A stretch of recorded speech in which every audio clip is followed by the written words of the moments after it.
Well, in total, President Trump signed more than 200 executive actions, 100 personnel actions, and at least 42 executive orders, while promising or hinting at even more to come. So we are covering it all during our 3 hours today with a team of reporters spread out all across the country.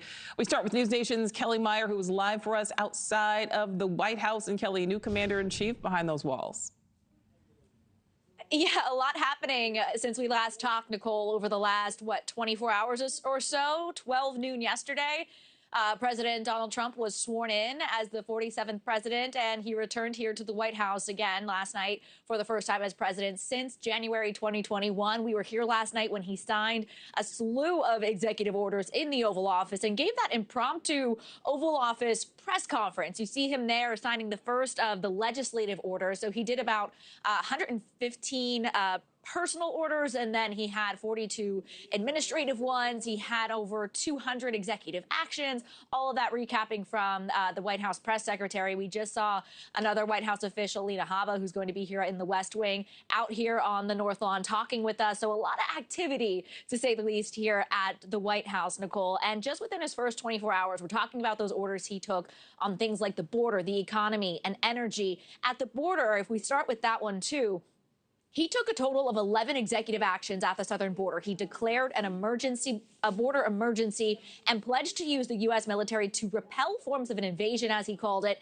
The exact number of troops, we're told, is up to the defense secretary. On other executive orders you see listed there, he says he's going to declare a national energy emergency and also revoke the electric vehicle mandate, rolling back much of what former President Joe Biden did in the last 4 years. I wanted to play a bit more of what he had to say in regard to energy. We're going to make a lot of money from energy. We have more than anybody else. We're going to make a lot of money from energy. The one thing they can do, our oil and gas, the one thing they can do to catch up quickly, buy our oil and gas. And they should do that.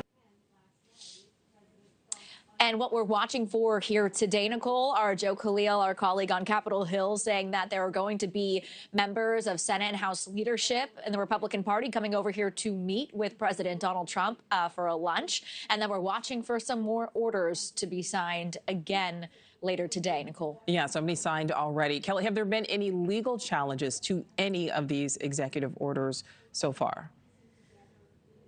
Yeah, they are already facing backlash. And the big question is, will the orders go beyond the Oval Office? And that's the question right now in front of the president and his administration. What legal challenges will they face? We're specifically looking at the action where he wants to end birthright citizenship. And that's something that has gotten a lot of pushback. The ACLU in New Hampshire seeking to block Trump from denying citizenship to those children. And what that means, it means no longer recognizing the citizenship of children born in the United States to immigrants who lack legal status. That's despite the Constitution's guarantee to citizenship for those born in the U.S. So what the ACLU is saying in their lawsuit is, quote, denying citizenship to U.S. born children is not only unconstitutional, it's also a reckless and ruthless repudiation of American values. Trump also wants to rename the Gulf of Mexico the Gulf of America. So these are among the things that may face some issues going beyond the Oval. Nichole. All right. Kelly Meyer live for us there in D.C. Kelly, thank you.